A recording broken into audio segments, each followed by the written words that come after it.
What's up? We're on here. Today on 3D NerdStop, we're going to upgrade our slicer software to CURA.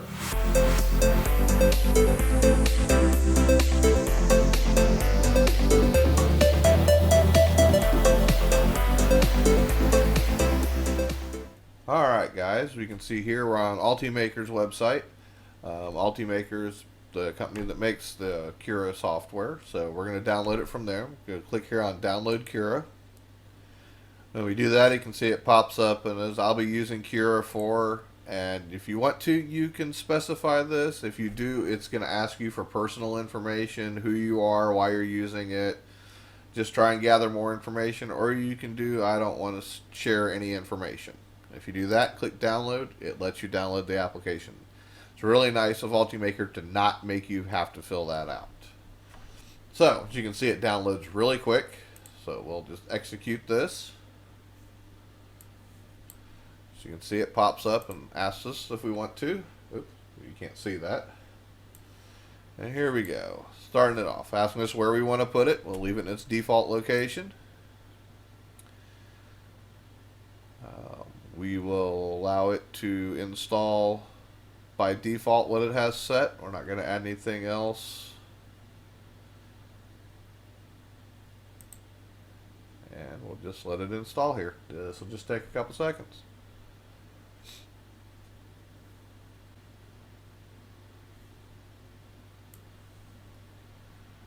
Alright, another dialog has popped up here. So we'll click next. And another one pops up here. Install. It's installing some Arduino drivers, which is fine. I'll let it finish doing that. And it says I have to restart my computer for these changes to take effect. We're going to tell it to restart later. I bet you we can continue on without it. Usually with Windows you can. And if not, I'll restart my computer and continue. Okay, so it says the installation is complete, so we can click next. And it says that it's installed. We're going to click finish, and it should start up CURA. Okay, so you can see it's opening the application. Here we go, first time setup. So let's go through running the wizard for the first time. Alright, let's see. So select your language. Mine is English. Select your printer. So first thing we're going to do is select Other, because our printer is not on this list. The ROBO is not here. So we'll select Other and select Next. The following predefined machines profiles are available. Oh, well, the ROBO 3D R1 is listed here, so we'll select it and we'll select Next.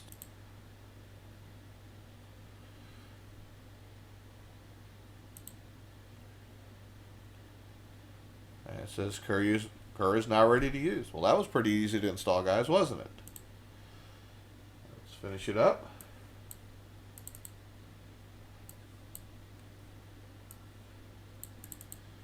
And you can see that CURA is open. Well, has the little Ultimaker robot sitting there telling it's ready to print. It says it's a 31-minute print. It's 1.7 meters, which is 5 grams. Wow, that's pretty cool of it. I think maybe we should poke around the software here a little bit and see what we've got. Look at all of our different settings. It says here we're on basic, so let's start with basic. It gives us our quality settings. We have our layer height, our shell thicknesses. We have our fill, bottom and top thicknesses. If you put your cursor over it, it explains exactly what everything is to you. Our fill density is at 10%. Print speed, millimeters per second. I have it set right now at 40. The printer temperature is at 190, the bed temperature is at 60. Support type everywhere. As we can see, we have none. Touching build plate. We can do a raft. Right now raft is selected. We can say none or brim. Filament diameter, we do have 1.75 and flow at 100%. Machine nozzle size 0.4. There's our basics, and that all seems to be correct. So let's take a look at advanced and see what we have. We have more speed settings. Let's see, quality, layer thickness. Got a bunch of settings here. Bottom layer speed. Okay, cooling. That all seems to be pretty standard. Okay, starting and ending G code. Here we go. This is the startup G code. And there's a couple things we should put in here, which it looks like that CURA has already put them in here for us. We have a G28, which is home all axes. We have this M565Z1. This is setting the Z-axis offset.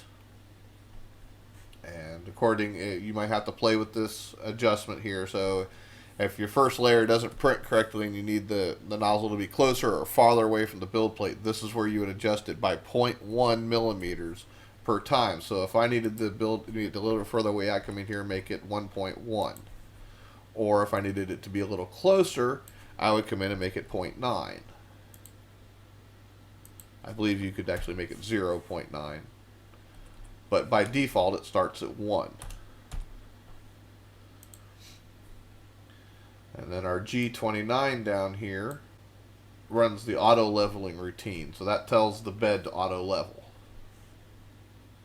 Start code seems to have everything in it by default that we need it to have. Do not know the plugins. I don't know CURA yet. That's one of the things we're going to have to learn together. It's something I will have to learn, but for basics, I guess we can start. Let's bring in a model that we've printed before on the matter control. Let's bring it in and see if how this slices it up for us. So we'll come in here and we'll load model file, and we'll go to our repository that I've built up here. And let's do Groot again. Where'd Groot go? There we go. Let's do Groot. Let's see if Groot will load up. Ah, Groot loaded up. Now let's see if we can get rid of the first guy here by deleting him. There we go. Here's Groot. Now we can see Groot. Now one of the nice things that I've heard about CURA is you can see the build plate here, and you can see this box around it. Supposedly that is your build area. As long as your model is not outside that build area, he'll be yellow, so you can see him. So if you put something on here and it's too big or too small, it won't fit. So one of the things I think we should check first is let's check our machine settings. Let's see what they're set at. Okay, maximum width, maximum depth, and maximum height. Okay, well, you can go up to 210 in height. I wouldn't recommend it. I would set that to 200, to be perfectly honest with you. As far as the depth of the plate goes, 245 sounds about correct. And on mine, when we went through and did the quick tip, where I showed y'all how to find the size of your bed, I determined mine was 222 millimeters is where it was the safest size to print at. So that's what we're going to set this to. So it's closer to that. So those settings looked good out of the box. I mean, if you had printed with those the way they were set, you wouldn't really have a problem. But I'm going to make those slight adjustments there just because that's the way I want it. I want it set to these settings. That way it keeps it from crashing my motors as badly. And that'll make a small minor adjustment here and you don't see it. Now we do have stuff down here where we can rotate our model. And as you can see, it brings up these spheres where we can rotate it this way, or we can click on yellow and rotate him this way. Whee! Or we can click on the red, rotate it this way, which is really nice. We can also scale our model. Now we can come in here and use this scale. Or if I'm not mistaken, you can actually come in here and grab these and scale him up this way. There we go. So if I wanted to, I could scale him up until he was too big. See how he turns gray? That tells you he's too big to print. He won't fit. Now I can scale him back down, and now I can see that he still fits. So you can kind of play with your scaling here. Oh, got him a little too tall. There you go. Now he's fitting back on the build plate. And you may have to look like he probably wasn't too tall that last time. What probably happened is he stuck out somewhere. Let's see. Yeah, it looks like he's a tiny bit too tall there on that one. For the settings I have it, yeah, because right here the height is 203 millimeters. And that would pretty much max him out. But let's just do him at like 1.5. Okay, so we're done with scaling. Now I do have a friend. I'll admit, one of the reasons I am going to print Groot again is because I had a friend request a Groot. So I'm going to print this out for one of my friends. Get him centered in the build plate there so he looks good. And you know what? I think we're going to play with some things on this one. I think we are going to put a raft on it. And the reason I think we're going to put a raft on him is because, well, I want to see how well the CURA raft comes off. If you remember when we did the Groot model, we couldn't get the raft off the bottom of him. So I want to see if this raft comes off. And we'll use their support material, and we'll do it touching build plate, which is the same way we did it on ours when we did it in the matter control software. So this will be a really good comparison. The only difference is we did scale this model up in size, which we did not do on that one, but we'll do it here for fun. We will do it standard quality 0.2, shell thickness at 1.2, which is fine. Bottom and top thickness at 1.2 millimeters, that's fine. The fill density, we'll do it at 10%, that should be good. As you can see right here, it's generating the code and everything while I'm talking to y'all and telling you, hey, this is how much material it's going to use, this is how long it should take, and all this. So we'll let this finish generating. Alright guys, so I changed a couple settings here real quick. I did change the print speed to 60 millimeters a second. I did change the print temperature to 210 C, and I did change the bend temperature down to 50. I did this so it matches what's in matter control, and that way we can get an equal print because we're doing it at the same speed, the same temperatures, the same rate. Yes, we are using a different filament, but this filament so far has seemed to have printed just fine. So we're going to come up here and we are going to save our G code.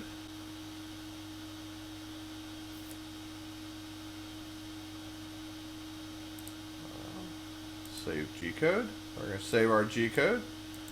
We're going to write it off to the card here.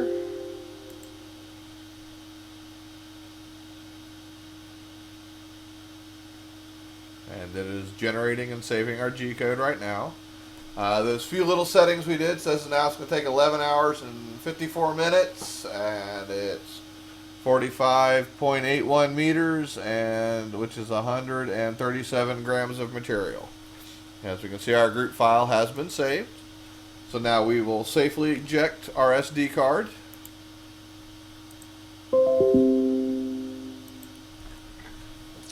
So now we can eject our SD card, and we can take our SD card and stick it in our printer. And now that we have our SD card in our printer, we can come over to matter control. because we still need something to drive the printer. And we come down here where it says Q, and we go to SD card and load files. Okay, we can see here is the only one that's on the SD card. You can't have a whole bunch of them in here. The reason it says no file on disk for SD card is because there's no image file, so it can't load anything here, but it does have the G code saved here, so it can print it. So we'll go ahead and preheat our printer. Now we're going to preheat it to 210 and 50 degrees, which is what matter control is set to. So if you had different settings in your G code to set it, you would want to make sure you change those same settings here. So if you're going to preheat it to 190, make sure you change in here under your controls and your settings, make sure you change this to 190 before you preheat it. And if you're going to have it up to 60, I would change this to 60. But since we're going to do it at the same temperatures it's already set at, I could just hit preheat and let it heat up. So it'll take it just a second here to heat up. Alright, as we can see, it is pretty much heated up. So we're going to go ahead and click print. And what that's going to do is it's printing from the SD card. So it knows there's a file on the SD card, and now it's going to print from it. So we're not going to see a whole lot happening on the screen anymore.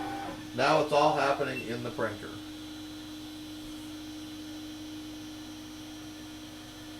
So we'll switch over to the time lapse and you can watch it print.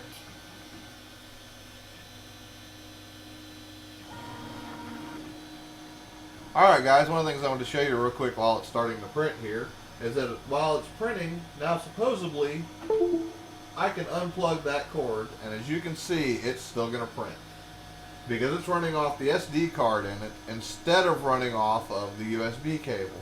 So that means now if my computer goes to sleep or it crashes or it reboots or whatever, I'm not going to lose this print overnight. Which, that's a great thing to have and a great ability to have. So I think that's pretty cool. And so now that we're printing with CURA, as long as CURA seems to work great, which I don't know why it wouldn't, but it's supposed to, we'll check it out and see how it prints.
And here we go, guys. We've got Groot.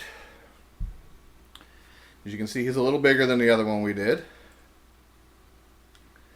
but he's still got the really nice detail to him. We did it with the support material. So now we're going to see if the raft and support material comes away easier on this Groot than it did on the last Groot. So to start with, we'll try by hand, and oh, look at that. That raft just breaks right off with my fingers. I don't even have to get a tool out to do that. Wow, look at that. Now, I don't know how well y'all can see this. See if we can get the camera to focus in on it. The bottom of it's a little stringy, and I have a feeling that's because of my settings. Like I say, I've never used CURA before or played with it, so I have a feeling when I sit down and play around with the settings, I can get this bottom to smooth out where it's not stringy like this. But a little bit of sandpaper on this will clean that right up. So that's not a big deal. Now let's see how well the support material pulls away. Wow, that just broke right off. Wow. That is really nice compared to the matter control support material pull away. Oh yeah. Yeah, there's still some little bit of stuff up underneath his chin there, but no biggie. That would be easy to clean off. Tiny little bit of sandpaper and a little file or whatever, clean all that right off. Oh yeah, that pulled away real easy and real nice. Okay, so there we go. You can see that didn't take me long to get all the support material off of him. He looks pretty good up underneath his chin and everything. He's got real nice detail to him.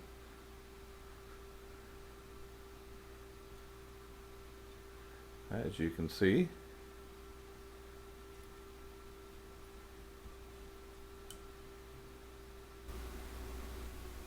Thank y'all for watching. If you like what you saw, please like and subscribe. Please leave a comment down below. I'd love to hear from you. Until next time, have a great day.